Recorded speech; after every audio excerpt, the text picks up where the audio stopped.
Drop a perpendicular to the x-axis. Theta is the angle that terminates at 1, radical 3.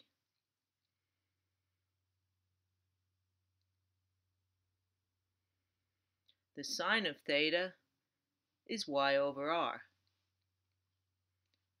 radical 3 over 2.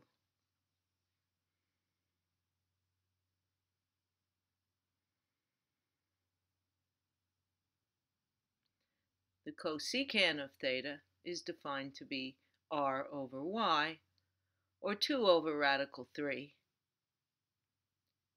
That is the same as 2 radical 3 over 3. The cosine of theta is x over r, or 1 over 2.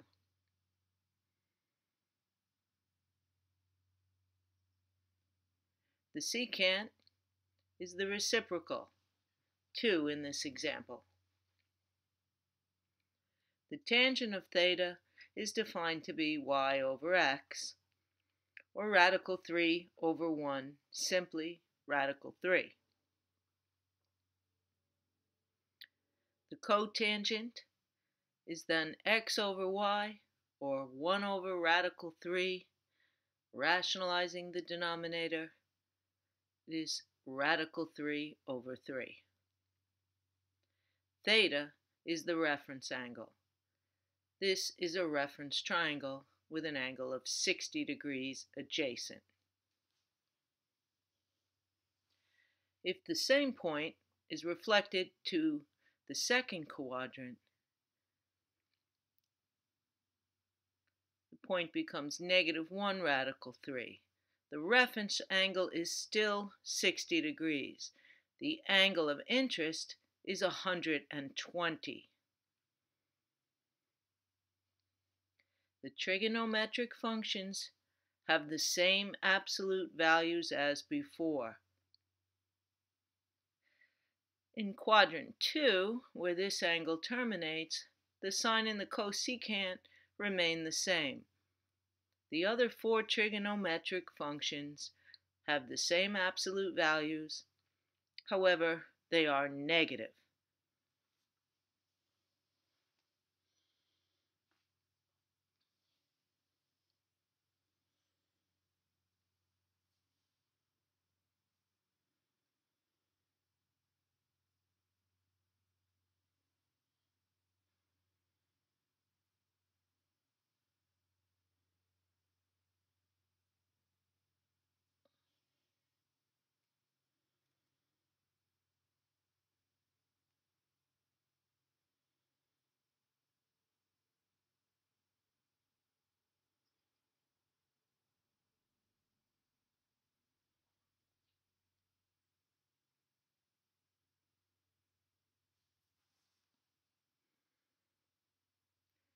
If this same reference triangle is rotated into quadrant 3,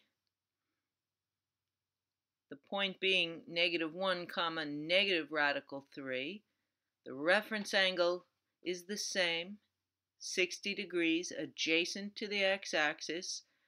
The angle we are evaluating, however, is 240 degrees.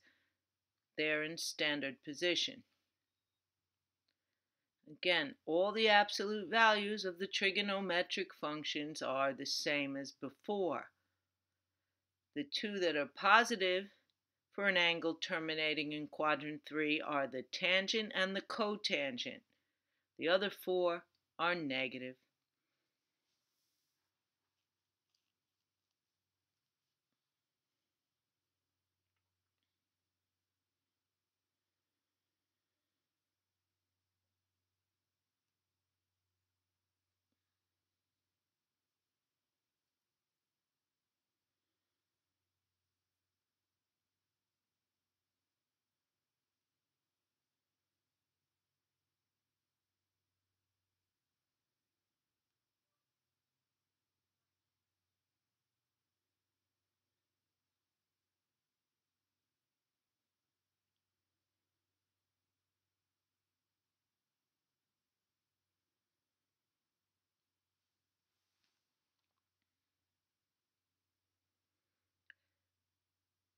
If the reference triangle is moved to quadrant 4 with the 60-degree angle adjacent to the x-axis, that is our reference angle, the point on the circumference of the circle is positive 1 comma negative radical 3, and the angle we are evaluating is 300 degrees. Two of our trigonometric functions are positive in quadrant 4, that is the cosine and its reciprocal, the secant function. The other 4 trigonometric functions will have negative values for an angle terminating in quadrant 4.